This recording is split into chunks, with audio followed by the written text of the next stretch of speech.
Nah, beranikah Sintayong ini nanti menurunkan semuanya pemain yang memang naturalisasi atau diaspora? Dan ini akan menjadi kesempatan bagi Indonesia kalau bisa tampil solid di pertahanan, maka akan ada harapan untuk bisa melukai Jepang. Ardiet, gimana tanggapannya Bung Adi soal komentar negatif netizen Indonesia di sosmed FC20 nih tentang absennya Messi?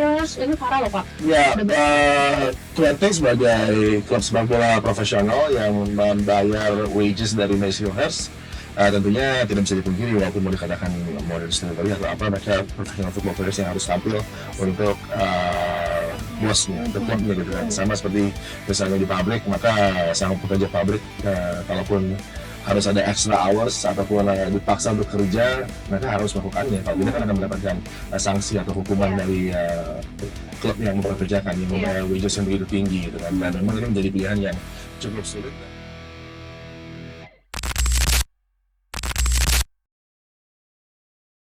Hai Spotifyers, welcome back di Just Spill. Jadi Just Spills namanya.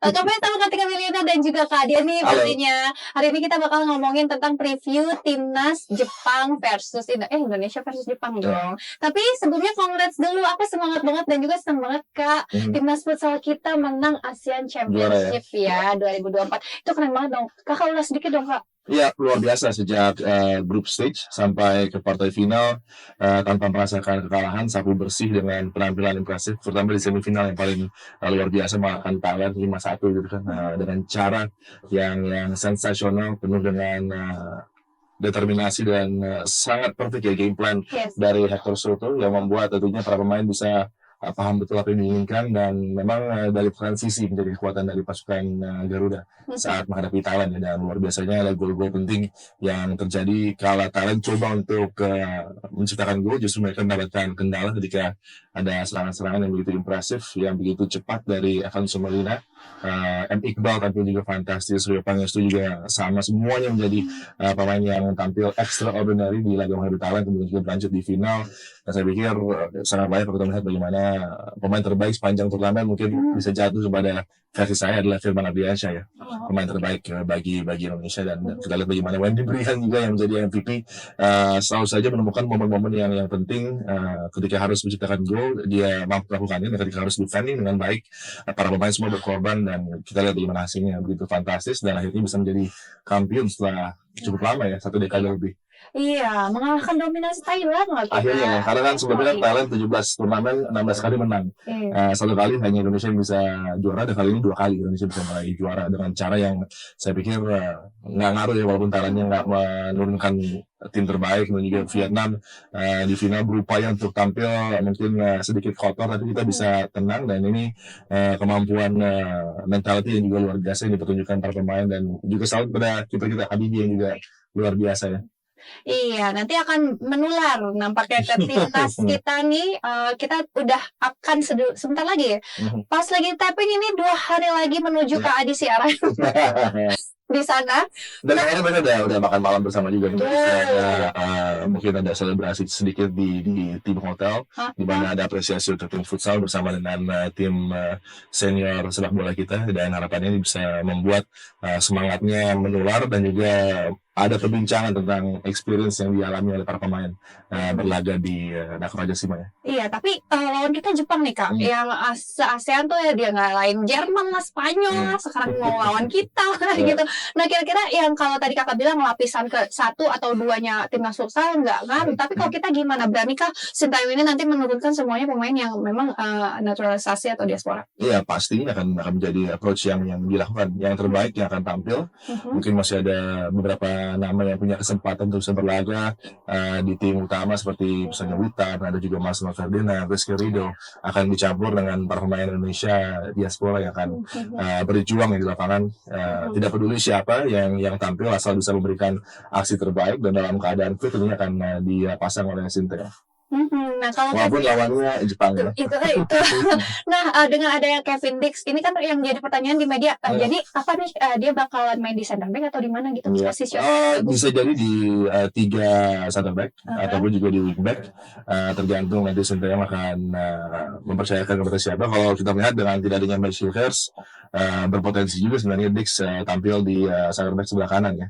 Dan kemudian di wing backnya ada Sandy Walsh, atau bisa jadi Dix ya bermain di wing back, Sandy Walsh juga bisa bermain di 3 pemain bertahan, atau juga Jordi Amat di sana. Hubner kabarnya sudah bisa tampil sejak awal, dan ini menjadi keadaan yang cukup menarik melihat Kevin Dix akan gimana, karena dia adalah pemain yang istimewa yang bisa multiple positions dan semuanya nyaman, tapi mostly dia beroperasi di sisi kanan. Iya, kalau ngeliat juga kan harapannya nih semua rakyat Indonesia, ayo dong belakangnya dibuat Eropa semua nih biar berkelas. Nah, kalau menurut kakak haruskah seperti itu? Impactnya seperti apa? Kalau enggak?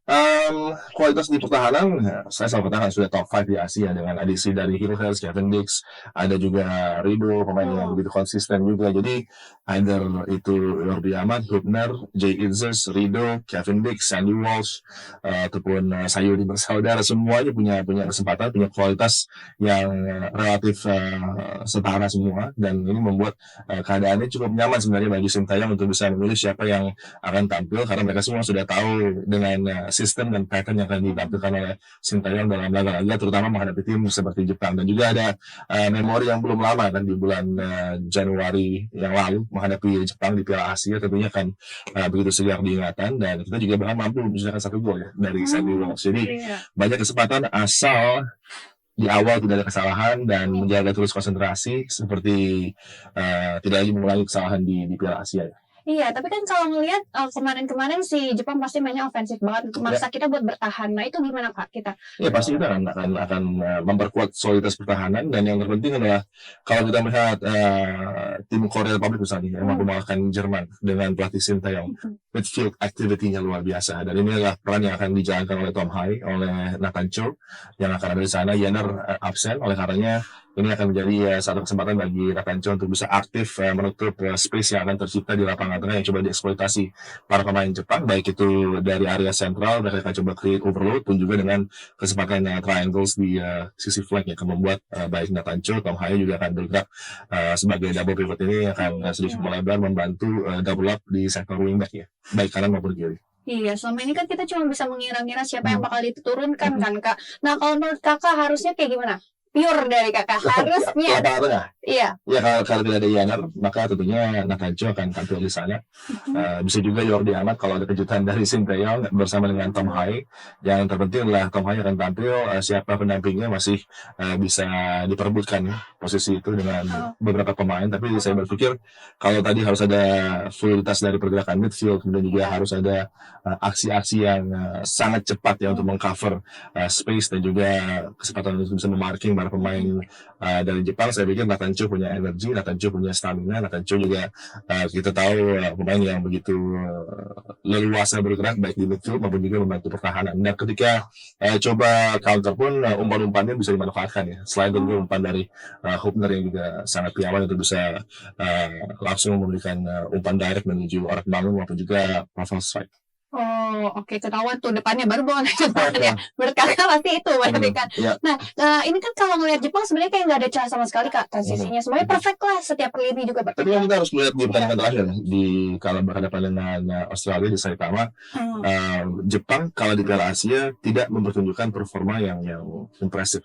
Itu sudah juga mereka pertunjukkan dalam beberapa pertandingan di World Cup juga, ada beberapa laga di mana mereka agak monoton dalam menerapkan serangan sehingga mudah diterka, tapi memang mereka punya kualitas yang luar biasa dari frontline hingga ke lapangan tengahnya yang bisa menciptakan gol-gol dalam momen yang tidak perlu banyak tapi efektif ya. Ini yang harus menjadi perhatian, dan itu tadi ya, ada kaliber yang mereka miliki, ada pengalaman di level ini yang membuat ini adalah gap yang jauh di atas kertas, tapi kalau di lapangan bisa ditutup dengan tadi kerja keras, berjuang, dan berlari dan terus berlari ya. Untuk para pemain Indonesia mengcover semua situasi yang coba dimanfaatkan oleh Jepang yang begitu adaptif terhadap lawan-lawannya. Hajime Moriyasu mengatakan bahwa tim Jepang yang dia pegang dalam durasi yang cukup panjang ini adalah tim yang adaptif sebenarnya terhadap lawan.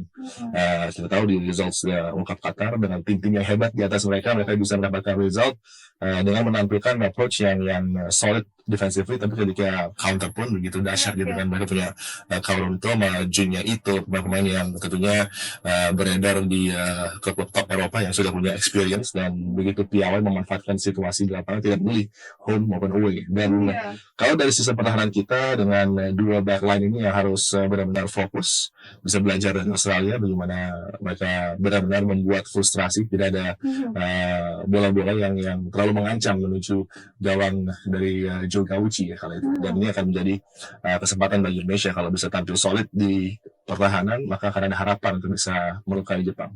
Iya, amin. Oke, baiklah, ketika tidak akan nanya panjang-panjang, kita akan langsung ke pertanyaan dari Anda semua yang setiap minggu harus selalu mengirimkan pertanyaan biar tahu rasanya jadi Kartika nanya langsung ke komentator. Oke, tapi makasih ya, aku tuh bangga banget loh Kak. Kita waktu Jepang datang tuh semua warga ya, semua rakyat tuh kayak kayak baik aja gitu loh Kak, kayak menyambut dengan luar biasa. Indonesia selalu seperti itu kan, dengan animo, dengan betapa kita luar biasa menyambut tamu. Bahkan Jepang juga punya kultur yang sama. Jadi kan ini ada satu kesatuan kultur yang bertemu, tapi di lapangan tentunya akan sangat-sangat kompetitif ya. Iya, tapi benar loh Kak, aku ngeliat latihannya ya, trainingnya si Jepang itu walaupun belum lengkap, tapi mereka serius banget. Aku jadi pasti terintimidate loh, kemarin yang nonton loh. Ini yang penting kan itu ya, kalau sudah nanti di lapangan, para pemain kita juga sudah tidak ada rasa inferior. Kita lihat ke seberang nanti tidak ada rasa ragu dan takut, karena ini harus dipertunjukkan. Walaupun dengan nama-nama tenar yang ada di sisi sebelah sana, kita juga punya pemain berkualitas seperti Itzes, Dix yang mungkin mereka juga tahu betul kualitasnya gitu. Iya betul banget, pemain Eropa yang main di liganya dan ajaib pemain Liga top 5 leagues di Europe gitu. Iya, oke, kita langsung jawab pertanyaan dari kamu semua ya.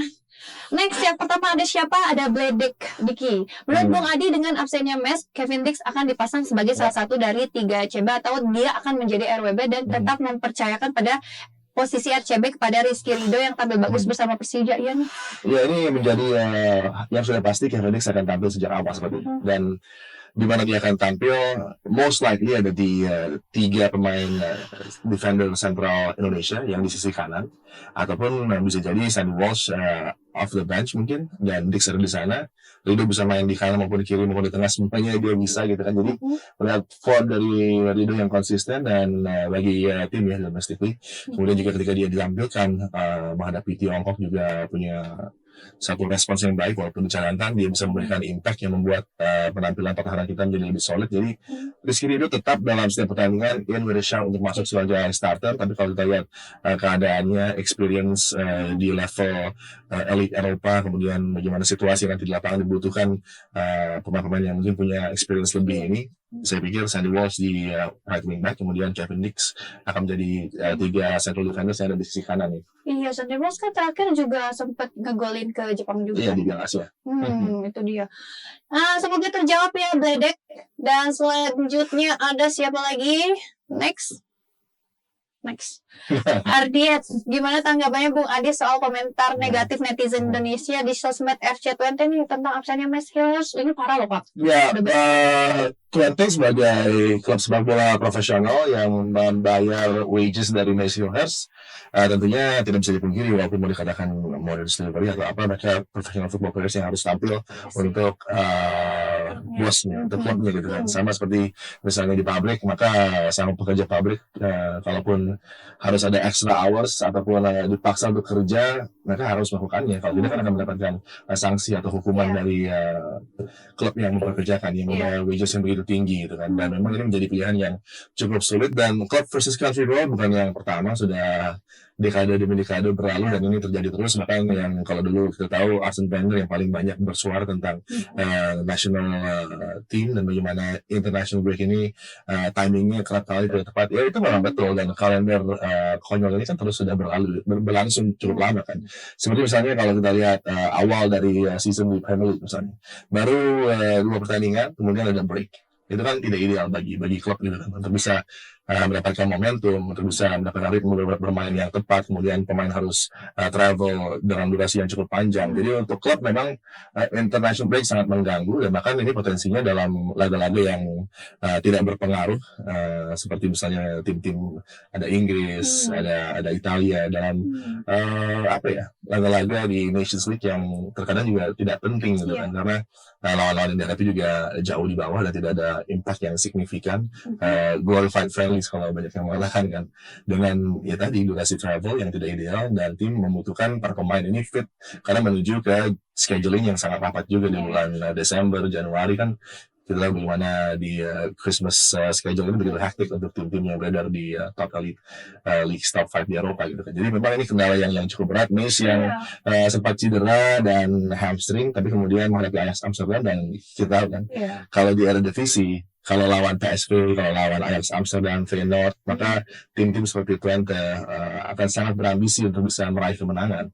Dan walaupun Messi harus pincang sekalipun, pasti akan paksakan untuk bermain, dan ada painkiller, ada injection yang akan dia berikan kepada sang pemain untuk dia bisa berlaga. Tapi sayangnya setelah itu pasti akan ada rasa sakit yang dirasa, penurunan dari penampilan akibat cedera yang masih dialami. Jadi ya sangat-sangat ya harus bisa diterima ya keputusan yang sangat-sangat menyakitkan bagi Indonesia. Tapi Twente tetap adalah tim yang menggaji Messi dan punya hak untuk tidak melepas sang pemain kalau memang sudah terbukti ada cedera yang dialami gitu. Iya, tapi jangan gagal debut lah untuk tapi jangan khawatir karena kita sudah punya roster yang ada opsi sekarang lain ya. jalan kan. Jadi ada Rido, ada Kevin Dix, Andy Walsh, banyak sekali Elian Reinders bahkan bisa bermain multiple positions juga. Tapi sepertinya pada Jepang dia akan tampil di lini serang ya. Tapi aku luar biasa sih, makasih juga nih sama PSSI Kak. Karena cepet banget Kak Kevin Dix di masa transisi pemerintahan kayak gini cepet. Iya, sebenarnya Kevin Dix sudah salah satu yang mungkin paling pertama diincar ya. Cuman proses yang begitu panjang, negosiasi dan perbincangan, juga harus ada hati yang memanggil Kevin Dix gitu kan. Dia bahkan sudah berkunjung ke Indonesia beberapa waktu yang lalu sebelum dia kembali lagi untuk benar-benar yakin akan memberikan segalanya bagi Indonesia, dan akhirnya prosesnya sangat cepat dan harapannya bisa tampil baik ya menghadapi Jepang dan Saudi. Iya, amin. Semoga terjawab ya Ardiets. Next. Achievement ya. Ada Niki Yori Suretama, negara lain ketika menghadapi Jepang bermain defense, akankah timnas Coach Shin juga akan melakukan hal yang sama atau justru sebaliknya mencoba mencetak gol cepat? Ya kalau kita melihat bagaimana approach dari Sintayong dan pasukan Garuda ya, pasukan yang kita banggakan ini selalu sekarang dalam memulai laga terutama di round 3 ini front foot, agresif, coba untuk menekan sejak awal. Di Jeddah sudah dibuktikan juga, di Bahrain juga sama gitu kan. Konsepnya seperti itu. Bahkan di Tiongkok memang ada high risk dan reward yang tidak sampai pada kita gitu.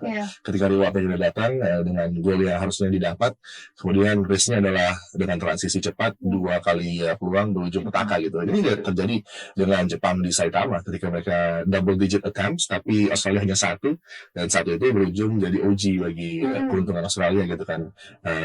Itakura yang melakukannya kesalahan itu.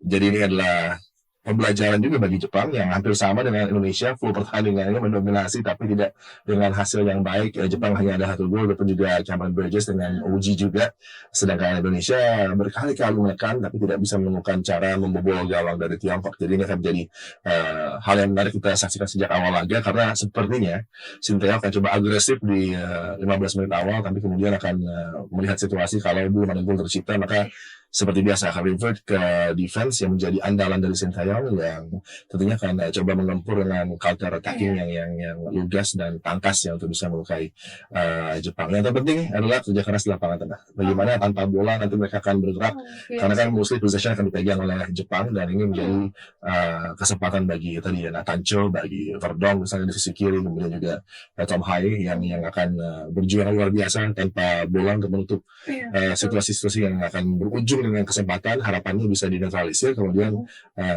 langsung dengan cepat ada Ragnar yang bisa break the lines, ada kemampuannya. Reinders juga sama, dari sentral dia juga bisa create overload dengan naiknya para pemain di sisi sentral, dengan turunnya strike nanti juga membantu. Jadi keadaan overload di sentral ini bisa dimanfaatkan kalau kita coba untuk menekan tidak hanya dari kedua flank, dan ini harapannya bisa mengganggu para pemain Jepang. Tapi kita lihat kan bagaimana Jepang punya double six yang luar biasa, Endo dan Morita gitu kan. Ini adalah kombinasi yang kalaupun di level dunia pun ini bisa dikatakan top 10 gitu dari segi pemain lapangan tengah. Dan Morita bagi Sporting Lisbon di laga menghadapi Man City misalnya menjadi pemain yang begitu baik karena dia nyaman untuk bisa terlibat dalam build up dan punya sepakan jarak jauh yang juga berbahaya, walaupun mungkin dalam setiap laganya belum terlalu konsisten untuk bisa menciptakan gol, tapi pergerakan dia dari lini keduanya yang patut diantisipasi. Kak, BTW ya, kalau ini pertanyaan pribadi sih, kayak tambahan dari iya, kalau si Kevin Dix ini kan baru datang, terus gimana sih secepat itu ciptain chemistry biar jaga belakang tuh sekompak itu, karena kemarin kan mes sama ini lumayan jauh banget tuh, jadi ada itu sebenarnya kan terjadi akibat ya tadi ada arus yang diambil dengan tampil tinggi, kemudian ada area coverage yang harusnya bisa ditutup oleh Mish dan juga Isis dengan kecepatan mereka, tapi memang di kesempatan kemarin ada sedikit lengah, mungkin juga Equiker sudah carrying an injury kan, jadi dia tidak bisa lari dengan cepat untuk mengcover space yang tercipta tadi di antara last line of defense menuju ke area pertahanan kotak penalti. Dan ini yang biasa terjadi dengan konsep ketika coba bahkan meninggalkan hanya sisa 2 pemain bertahan di belakang, tapi harapannya kan mereka berdua bisa cover dengan kecepatan. Sayangnya itu tidak terjadi.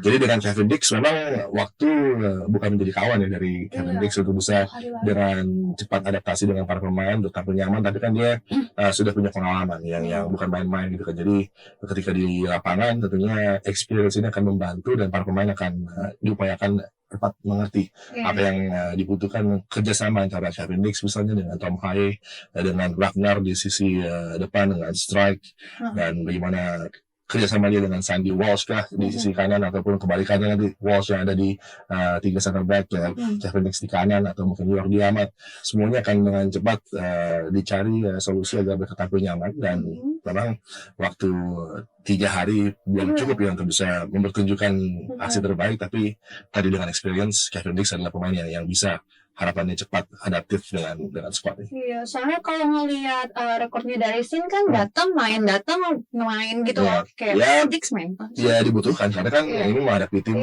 seperti Jepang gitu kan, dan di round yang sangat krusial, menjadi pengalaman baru juga, tapi dengan adisi pemain sekelas Kevin Dix tidak dipungkiri harus bisa langsung tampil.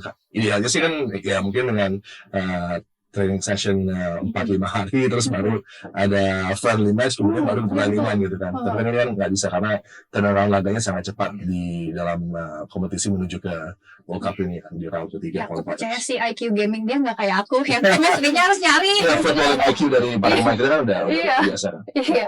Next, makasih Niki, pertanyaannya semoga terjawab.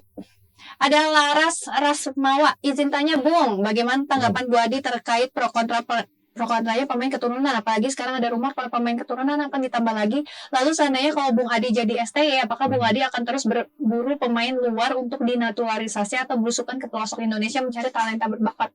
Ya kalau untuk sekarang kan yang dibutuhkan adalah yang cepatnya, karena waktu tidak diberikan untuk kualifikasi kali ini dengan jumlah pertandingan yang begitu rapat. Memang nanti ada break hingga bulan Maret, tapi kan itu juga menjadi kesempatan bagi para pemain untuk bermain untuk klub masing-masing gitu kan. Kalau bicara tentang cari talenta, belusukan, pemain berbakat, itu akan terus dilakukan oleh federasi, oleh tim-tim lokal, domestik yang tentunya akan mencoba mencari talenta. Jangan khawatir, pasti itu akan terus dilakukan, dan siapa yang terbaik, tidak peduli dia usia muda atau sudah di mid-20s untuk masuk ke tim-tim lokal, itu pasti ada kesempatan gitu kan. Dan kalau sudah tampil optimal di Liga Domestik, tentunya akan ada lirikan juga dari kesebelasan nasional, kelompok umur maupun senior. Jadi kalau masalah mencari talenta itu terus terjadi, terus berlangsung, tidak mungkin berhenti, walaupun ada proses naturalisasi dari para pemain yang tentunya bukan lahir langsung di Indonesia, tapi ini yang menjadi keadaan yang harus diambil oleh federasi untuk mendapatkan results instan, karena kan ini adalah keadaan yang kita masih baru dan harus dibutuhkan pemain-pemain yang levelnya sudah top class, dan saya pikir ini menjadi langkah federasi yang sudah sesuai dengan aturan FIFA juga, dan harus cepat mengejar dengan tim-tim lain gitu kan. Jadi dan tadi ya experience dan bermain di level tinggi Eropa, Mace bermain di Twente, Cavendish di Copenhagen, jadi kan ini kan bukan main-main. Copenhagen begitu konsisten berlaga di Europe, di Champions League, di Europa League, dan konsisten juga ada di top 3 Liga Denmark, jadi kualitas dia fantastis. Kemudian ada pemain seperti Eleanor Reinders, ada Ragnar Mangun, ada Jay Inces yang terus memberikan kita rasa bangga tampil bersama Venezia di Serie A gitu kan. Jadi ketika dibutuhkan peningkatan kualitas dalam waktu cepat untuk coba mendekat dengan kualitas dari Saudi, dari Jepang, dari Australia, dibutuhkanlah approach ini ya untuk dengan cepat meraih pemain-pemain yang juga sebenarnya diperebutkan juga. Belanda juga melihat tim kita sekarang sedikit iri ya, karena baik Itzes, Hilgers misalnya itu adalah pemain yang sebenarnya juga masuk dalam rencana dari Ronald Koeman dan Belanda, tapi mereka belum memanggil. Cavendish juga sama kan, dia menunggu bahkan hingga ke Euro kemarin apakah akan dipanggil oleh Belanda atau tidak. Setelah tidak ya tentunya ada opsi yang dia juga sangat ingin dan tertarik, yaitu tawaran bermain untuk Indonesia. Iya. Ya situasional ya sebenarnya, apalagi Fans dan Chance sekarang masuk sampai round 3 ini nggak bakal mungkin keulang lagi atau gimana kan? Iya, harapannya kan akan terulang terus ya. Konsisten untuk bisa ada di level ini untuk waktu yang panjang. Oleh karenanya yang diambil pun pemain muda seperti Hilgers yang masih sangat muda juga, berpotensi untuk kemudian 1 dekade lagi memperkuat kesebelasan nasional gitu kan. Amin, semoga berlanjut terus. Dan juga next ada siapa lagi? Ada abal-abal. Salam sejahtera Bung Adi, apakah sudah saatnya STY memainkan semua pemain keturunan? Mohon maaf tanpa mengurangi rasa hormat kepada pemain Liga 1, tapi saat ini yang pantas menemani pemain keturunan hanya Rizky Ridho menurut saya. Nah, kalau saya nggak setuju. Mungkin pemain seperti Marcelo Ferdinand, walaupun di Oxford juga bermainnya masih minimal, tapi dia mempertunjukkan penampilan untuk kelompok umur dan tim senior kita luar biasa. Pemain yang bisa menciptakan gol di Piala Asia Senior dan Piala Asia U23 ini tidak banyak kan. Dan Ridho memang yang paling pantas karena dia konsisten berlaga untuk Persija di Liga Domestik. Masih ada Sayuri bersaudara yang terus juga tampil baik untuk Bali United. Saya pikir kalau masalah memainkan semua pemain keturunan sudah ada dalam pemikiran dari Sinteyong juga. Mungkin juga sudah mulai dia lakukan persiapan ya untuk mempersiapkan kita agar tidak kaget, karena mungkin dalam beberapa laga ketika menurunkan pemain-pemain yang dia harapkan bisa tampil baik seperti menghadapi Tiongkok, ada beberapa yang underperform, jadi kemungkinan mereka akan digantikan oleh pemain keturunan. Jadi kalau untuk saya mungkin di laga menghadapi Jepang kita akan tampil full ya dengan pemain yang diaspora yang akan berlaga gitu. Dan memang Ridho masih punya kesempatan menjadi salah satu pemain yang ada di sana. Saya juga melihat Marcelo Ferdinand dan Witan masih punya peluang menjadi 3 nama yang bisa ditampilkan di lineup utama ya. Iya. Jadi penasaran kan dibilangin memainkan semuanya. Oke. Semoga terjawab ya abal-abal. Terima kasih pertanyaannya. Next. Kata-kata hari ini. Pada hari ini apa ya, untuk menghadapi Jepang. Untuk menghadapi Jepang ya tentunya dibutuhkan kerja keras. Jadi saya tetap berpikir bahwa katanya bahasa Inggris boleh ya, midfield activity. Apa tuh? Ya itu nih, para pemain tengah kita harus agresif untuk transisi ketika melakukan kesempatan menyerang. Kemudian juga harus membantu pertahanan. Double up tadi dari Lakancho, dari Tom Haye juga untuk bergerak ke sisi, pun juga dengan Verdonk ataupun sebenarnya Sandy Walsh nanti. Dan ketika build up juga Verdonk tendensi untuk bergerak ke area sentral gitu kan, di lapangan tengah. Jadi midfield activity untuk menutup ruang bagi para pemain Jepang untuk tidak membuat mereka nyaman build up dari area sentral, tidak ada overload di sini. Segitiga mereka bisa dimatikan juga dengan extra midfielders yang turun ke pertahanan. Jadi activity di sini fluiditasnya harus bisa ditampilkan, dan kalau dengan formasi 3-4-3 maka midfield fluidity ini bisa diraih dan harapannya bisa membuat pencegahan tekanan ya bagi Jepang. Memang mereka akan mendominasi dan mungkin double digit, tapi bagaimana kita menjaga fokus, konsentrasi dan memenangkan duel-duel udara, terutama banyak crossing yang akan ditampilkan juga oleh Jepang. Kalau kita melihat di bench nanti mungkin ada Nakamura yang bisa masuk. Ini lebih kepada umpan-umpan yang bersifat cutback, mungkin ada Junya Ito juga. Kalau Kaoru Mitoma kita tahu kualitasnya, dia bisa bergerak masuk, bisa ke merapat ke byline, kemudian memberikan umpan. City sudah dihancurkan oleh Mitoma kemarin, kita sama-sama lihat kan. Jadi ini adalah pemain yang harus dijaga, bahkan dengan 3 pemain pun belum cukup gitu, karena kemampuan dia dribbling yang salah satu terbaik di dunia. Oke, kerja keras. Dan harus ada plan B bagi Jepang ya. Lucky day buat kita dan juga Harapan. buat GBK dan juga semua supporter di sana. Harus seramah mungkin menjamu sang tamu yang datang ke kita sampai ke tamu Bahrain nanti ya. Tolong. Kak Adi, terima kasih. Sama-sama Karmel. Untuk hari ini kita ketemu lagi di minggu depan. Jangan lupa minggu depan juga kirim pertanyaan-pertanyaan kalian. Apalagi buat kalian yang selalu penasaran di DM saya kan, gimana rasanya jadi presenter. Boleh pertanyaannya dikirim ke sini, dijawab langsung sama komentator handal kita. Jangan lupa nonton Kak Adi dan juga Indonesia. Nanti hari Jumat ya, dukung Indonesia versus Jepang dan kita doakan yang terbaik untuk timnas kita. See you again, bye-bye.